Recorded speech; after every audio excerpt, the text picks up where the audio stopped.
that Sableye coming out, but I mean, it is what it is here. Yeah, absolutely. So I think, you know, from Marco's end, it's tricky, right? Because I think like Instant, Thundurus, Zacian all feel very consistent. And then the question is, do you really want to bring your Charizard into this matchup, basically, right? Because from Marco's end, he knows that Paul's Groudon has that Rock Slide, which turns into Max Rockfall. You know there's that Regieleki on the other side as well. So Charizard, while it can take advantage of the Sun from Paul's end, is also very weak to a lot of Paul's Pokemon, especially that Groudon, which is such a strong Dynamax option from Paul's end. So it feels like we probably know which 4 Pokemon Marco is going to opt for. I mean, I'd love to see him bring the Charizard. I think it's just really difficult to be honest. And it's like, because if you don't Dynamax it, then it does significantly less damage, and it's also outsped by a lot of things and really threatened by that Lecky. And if you do Dynamax it, well, you might just faint to a Max Rockfall from Groudon. So that definitely feels more high variance. Really curious about the Gastrodon set as well. You know, Gastrodon does obviously suffer a lot against that Venusaur. And so from Paul's end, you know, I think Groudon, Venusaur definitely staples. Incineroar is typically something you want to bring against that Zacian specifically as well. So we'll see how both players approach this matchup. But eager to see which, you know, Pokemon Dynamaxes from both players' end in this one. All right, and let's get into this match. I'm really interested to see what Paul leads here. I mean, as you said, the Charizard maybe not the best bring on Marco's side here, so Paul should be able to take a pretty good guess at what Marco's going to be bringing. Venusaur and Regieleki coming out on Paul's side here. And then we see on Marco's side of the field, the Incineroar coming out, led with that Thundurus. I like Paul's decision to not bring Groudon this time around, right? In the last game, we saw a Lecky plus Groudon immediately, but Paul recognizes that Marco has that Incineroar, does not want to get intimidated. And so, you know, the Venusaur here is kind of bait as well, right? Maybe baits out a Max Airstream from Marco's end, and as you see, Paul's actually going for the switch into Groudon. Now, you risk taking some damage, of course, on the Groudon, but the Groudon is very, very bulky, as we've seen, and has that Citrus Berry, so it can take, you know, a couple attacks here and there. And so Paul's actually just opting for damage onto Thundurus, and I think this is actually a really smart game plan because the Thundurus on Marco's end, we haven't seen its item yet, but it's not Life Orb, and Assault Vest is so common on Thundurus. Both of these players also have access to each other's team sheets, so, you know, Assault Vest Thundurus makes a lot of sense here. The idea is you just, you know, get a little chunk of damage off, and then you bring in the Groudon. The Thundurus can't Max Guard in front of your Groudon, and then Groudon can just launch a Max Rockfall into Thundurus if it doesn't take too much damage this turn. So I like Paul's kind of middle ground lead where, you know, you're probably going to switch a Lecky or Venusaur out on turn 1, but it's kind of dependent on what Marco leads with. Marco maxing that Thundurus right out of the gate here. The Incineroar with the fake out into the ground onslaught. Not really doing much since that was a swap this turn, and the Regieleki does hit that Thunderbolt into the Thundurus, picking up a bit of chip damage. Thundurus returning with the Max Airstream. Sure enough, hitting into the ground here and starting to get a little bit of speed on Marco's side of the field here. Yeah, so Groudon able to come in safely, Citrus Berry not activated, and looks like, yeah, Paul's just going to opt for that Dynamax and try to get rid of the Thundurus immediately. The main question I have here is whether or not Rockfall alone is enough to pick up the KO onto Thundurus. I think Paul might be not 100% sure on that either, so to guarantee the KO, you can go for a double up. For Marco's end, I mean, you can go for like a Max Airstream and another Flare Blitz into Groudon, but to be honest, I'm not even sure that picks up the knockout because the Groudon has the Citrus Berry. So, you know, Paul using that first turn to... The tough thing about playing against Sun in Series 8 is you always have to respect Sleep Powder from Venusaur on turn 1, right? So Marco does not want to potentially lose to turn 1 Sleep Powder because if you Sleep Powder something that's Dynamaxing on turn 1, like imagine if Sleep Powder goes off into Thundurus, you're in such a tough spot. And so Paul says, okay, you have to respect the Sleep Powder option. I'm just going to switch out, and it definitely gets the better end out of this first turn. Gets that Groudon in. Now, you know, typically you don't want to take that much damage with your Dynamax Pokemon before getting it in, but if you trade Thundurus for, you know, 50-75% of damage on the Groudon, I think that's actually not a terrible trade on Paul's end, especially because that Venusaur in the back, I think, is actually very critical in this matchup for the late game. Regieleki, another Thunderbolt into the Thundurus, bringing it down below half. Thundurus firing off a Max Airstream, picking up some chip on the ground, not really doing too much damage here, and finally bringing it to the point where it can get some Citrus Berry recovery here.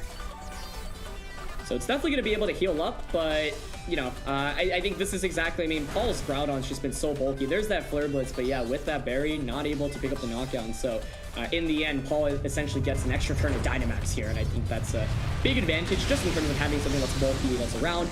more importantly, you knock out that Thundurus, and this Venusaur set is very hyper-offensive. With Thundurus out of the way, Venusaur now can put in a lot more work, doesn't have to worry about just getting, one-hit KO to buy a Dynamax Thundurus.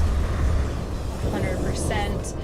This is, I mean, the speed boost that Thundurus was going for, unfortunately, losing all the speed control, which means Paul as well, if he wants to, can start trying to get some of the speed control back on his side of the field here with that Regieleki. Obviously, you don't really want to hit an Electro Web into that Thundurus with the Defiant, but is now free to either just attack with this Regieleki or be going for those Electro Webs. On Marco's side of the field, that Zacian is making an appearance, getting a little bit of an attack boost here with the Enchanted Sword, but with that max Groudon still on Paul's side of the field here, doesn't seem very safe. Yeah, and even, after Groudon's Dynamax, right, Groudon ground type attacks, both super effective against the Zacian and the Incineroar here, so Paul just double checking the stats of everything and is opting for launching that Electro Web off immediately. Electro Web has been so good for Paul, and I think he's definitely in a solid position right now to just keep using a couple of those.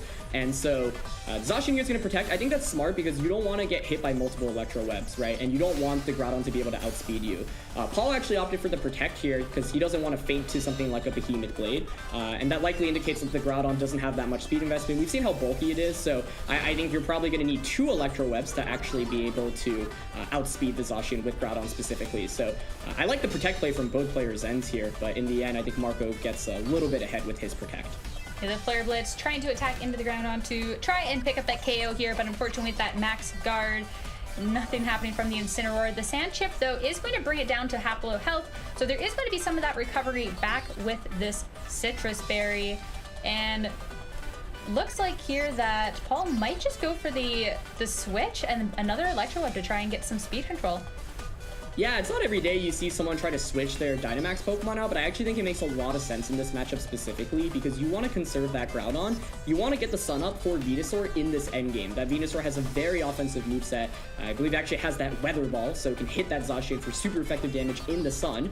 And so with no weather control from Marco's end, I think the switch actually makes a lot of sense because Paul recognizes, hey, if I get a single speed drop onto the Zacian, it'll still outspeed and actually pick up the KO onto Groudon. So I definitely think that is the correct play in this position. Is so important to reset that weather.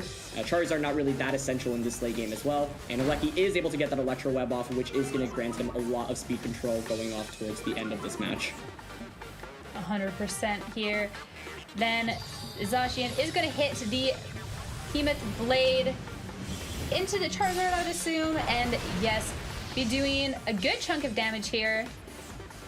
I mean, preserving that ground, like you said, absolutely huge. The parting shot coming out from the Zacian, going to be dropping the special attack of this Regieleki, and Marco opting to reposition a little bit and bring out his last Pokemon here, which we haven't quite seen, which will be that Gastrodon. I think Gastrodon definitely keeps Marco in this. If it was Charizard coming in from his end, we were talking about whether or not maybe he'd bring Charizard before this matchup. It feels really, really tough to come back, right? Because Aleki just does really well. But Gastrodon definitely the best Pokemon for Marco to have right now, and I'm really curious about its set. I think the way that Paul wins this game is basically through that Venusaur. So you need to position Venusaur out in the right spot, get it in, get that Sun Up, and then put on pressure with its damage, right? Because Paul actually has very little damage against this Gastrodon otherwise, but of course Venusaur can just one-shot it with the grass type attack, especially because we've seen already that it's not a Rindo Berry on the Gastrodon. So Paul has the numbers advantage, and he's got some speed control here as well. I think like he basically needs to get the Venusaur in a safe spot and be able to just try to pick up like KO after KO after KO with it. Because I think, given that I believe it has that Weather Ball, it can actually probably just one-shot that Zacian and that or the Gastrodon. And so I like the switch out here by Paul. He recognizes, hey, Groudon able to reset the weather here, and there's a chance that maybe the Zacian protects as well, so you get the Groudon in for free. Zacian actually ends up going for the switch, but I think, Paul able to get that Sun in safely. With this reposition, there is going to be takeout pressure on Marco's side of the field, and of course the attack drop going into this Groudon. The Charizard here just going for a Heat Wave, getting some damage. Does like a good amount of damage down to this Gastrodon with that solar power ability, and his Scald coming out is going to pick up the KO on this Charizard here.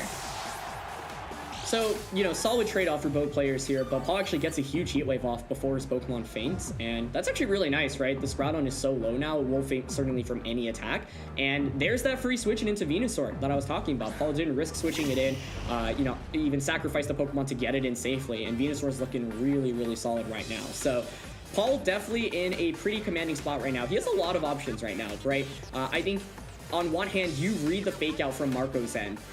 You also have to worry, one option is not targeting the Incineroar at all, but that's a little bit risky because then Incineroar pressures with something like a Flare Blitz, right? So looks like Incineroar's just going to offer the fake out. Paul's just opting for damage with both of the Pokemon, so Venusaur won't get the attack off, but that's Precipice Blades connects with both, and that's a lot of damage. The Gastrodon taking a big hit here. Gastrodon, sometimes a little tricky to take out, but has been taking a lot of damage from the 2 hits. Is going to go for that Yawn into the Venusaur. Get a little bit of recovery as well. And this Venusaur, this Venusaur can take on this Gastrodon, but also, if you're Marco, do you really want to risk keeping the Venusaur in and having it fall asleep here? Yeah, that's a big Yawn. I was curious on, what the Gastrodon set would be here in the end for Marco, and Yawn is actually a game changer here, right? So here's the situation. Now, with Marco, you can just double protect both of your Pokemon this turn, right? And then Venusaur will fall asleep.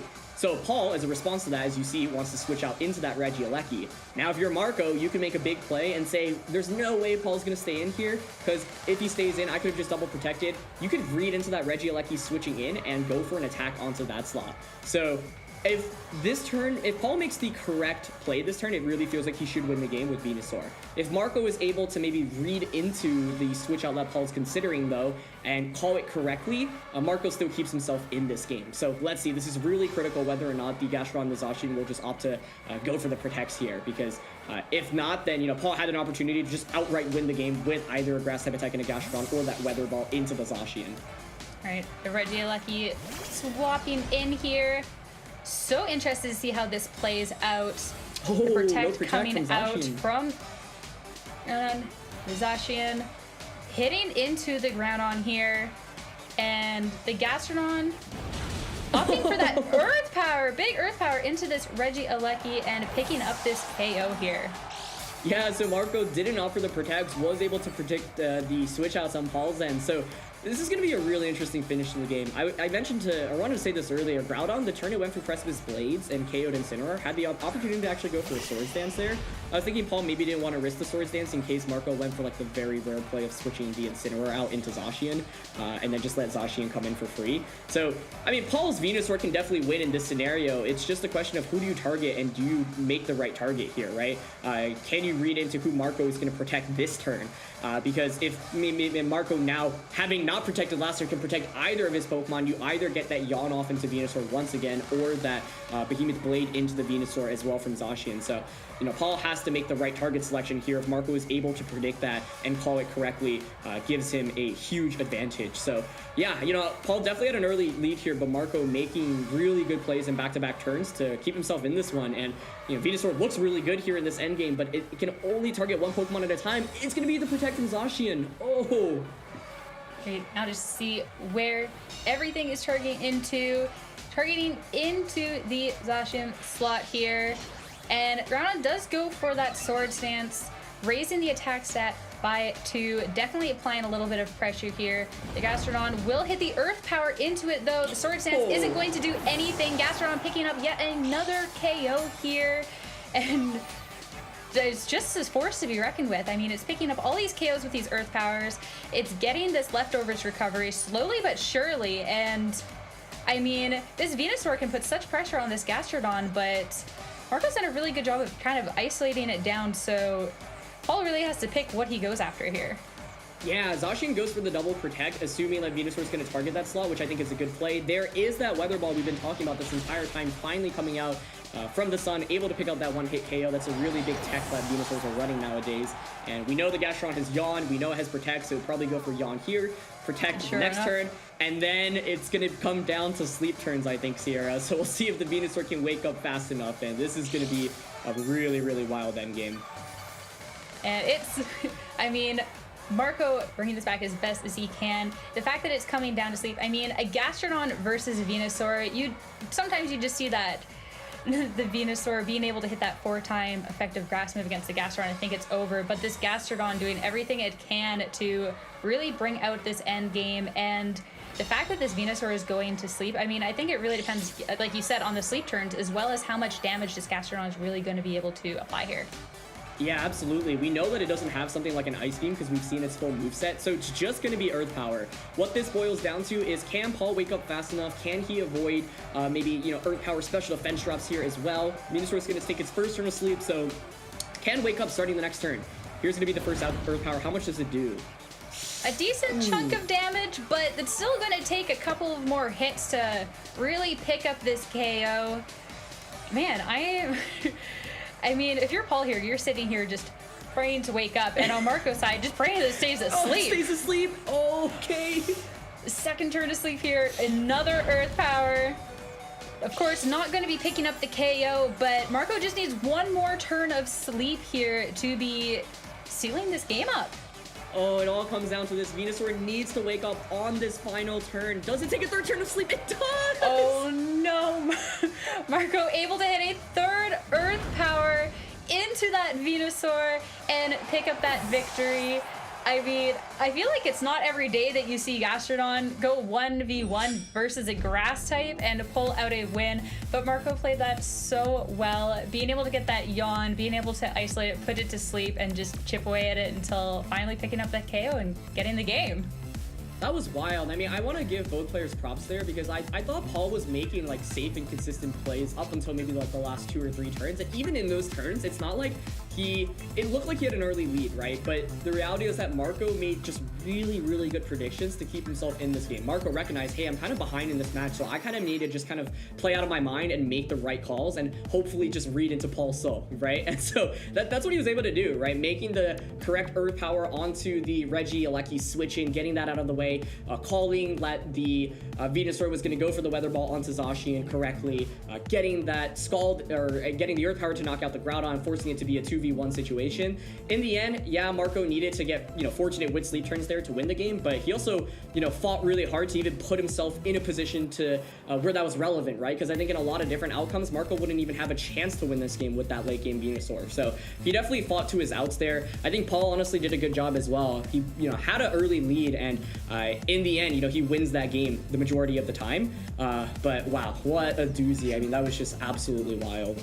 Sometimes you just need a little bit of luck going your way, and like you said, Marco did what he could to position himself into that end game to where he could use that luck to seal off a win. But without any further ado, let's get into game 2 to see what these players can do. All right, heading into this game 2 here, Marco starting with that Gastrodon next to the Incineroar, Regieleki and Charizard coming out on Paul's side of the field. Yeah, so definitely some adjustments here on both ends. You know, Marco actually leading Gastrodon despite Paul leading Venusaur last time, so I think Marco actually getting the better end of the trade-off in terms of the lead matchup here. Charizard's a pretty interesting adjustment here because we know that Gastrodon has Yawn. Yawn is really, really good against Paul's team because, you know, Paul really wants to just overwhelm with this Dynamax damage in the early game. And you can see here, Paul's actually going for that max Airstream onto Incineroar. So if Gastrodon decides here to just go for a Yawn onto Charizard, it will give Marco some good early game positioning. Anytime you get a Yawn off against, you know, anything that's Dynamaxing, it's a great start. Of course, Regieleki swapping out for that Groudon as Paul is going for that Max Charizard. Setting the Sun as well, so Charizard will be doing extra damage here with that Solar Power ability on top of the Life Orb that it already has here. So let's see. Does Gastrodon protect? It doesn't! Wow, okay. Big Airstream coming out from the Charizard onto the Incineroar. Incineroar holding on with just a little bit of health here. I feel like Incineroar can almost survive any hit once. just barely clinging on, and is going to get that berry to get a bit of health back. Yeah, unbelievable survival there. Even gets the parting shot off into Groudon. That's absolutely huge because we know this is a Swords Dance Groudon set. So able to switch out. And if that Gastrodon actually went for that Yawn onto Charizard, that is a great turn 1 for Marco. He needs to basically weather the early storm, or early sun, I should say, in this matchup.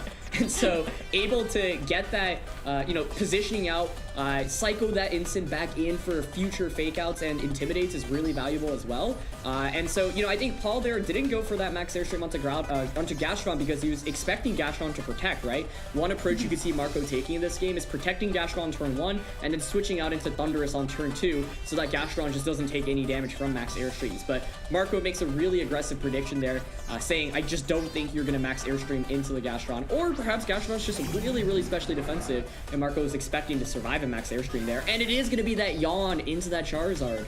No, that is a huge yawn here. I mean, in Paul's position now, what do you want to be doing with that Charizard?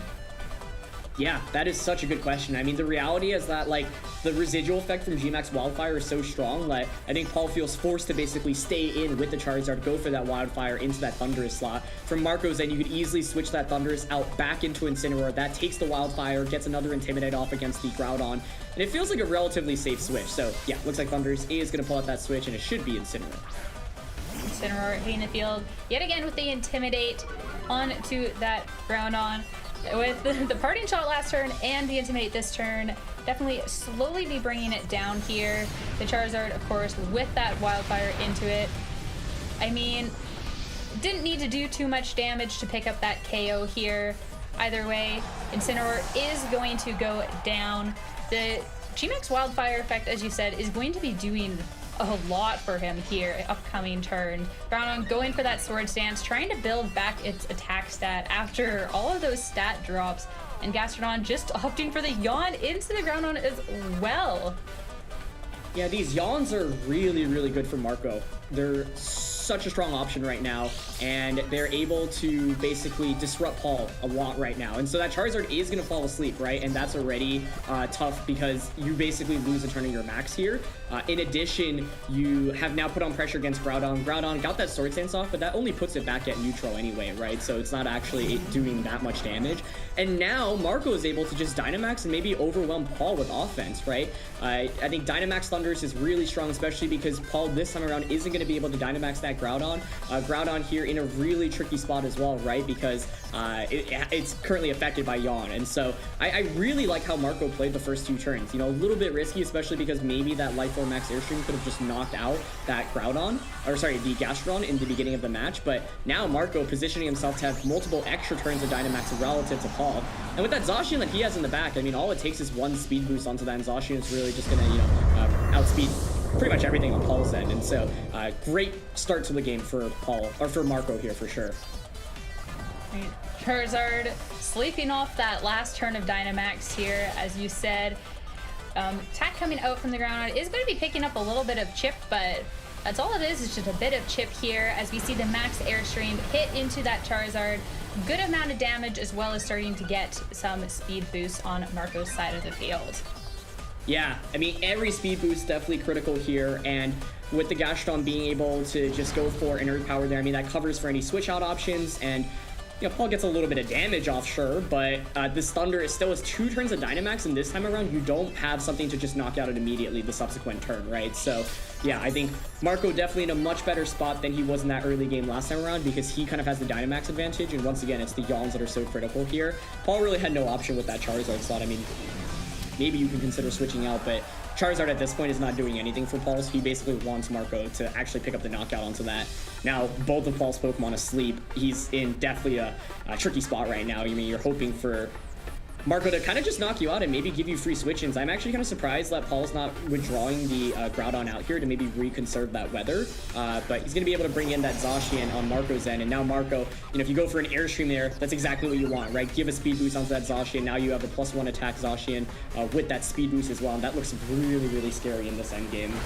Yeah, Zacian with that attack boost, from its tepid sword, with that speed boost. I mean, it already hit so hard, and being able to just be so fast and so strong can really put a lot of pressure onto Paul here. The Charizard is going to get knocked out. Groudon, of course, with its first turn of sleep. The Wildfire damage is going to be getting some chip onto Marco's side of the field here, and I'm interested to see what Paul is going to do to respond to this Zacian here, because the Zacian is starting to look a little scary.